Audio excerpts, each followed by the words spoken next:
The drink-drive limit in England and Wales should be cut and more done to discourage women from driving while drunk, the Police Federation has said. It wants the limit to be reduced from 80 to 50 milligrams of alcohol per 100 milliliters of blood, in line with changes introduced in Scotland in 2014.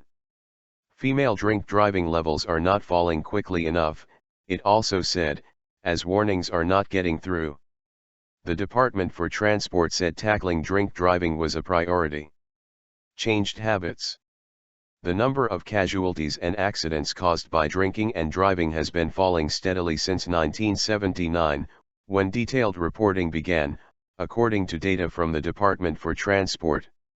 However, the Police Federation, which represents rank-and-file officers in England and Wales, said that was largely because male drivers had changed their drinking habits.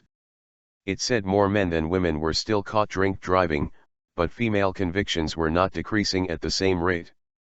A study by Social Research Associates published last year suggested 17% of all drink driving convictions in 2012 involved women, up from 9% in 1998.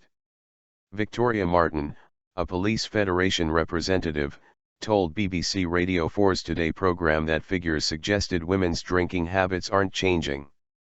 She said figures from the last 10 years showed the number of men caught drink driving had halved, while female levels had stayed about the same.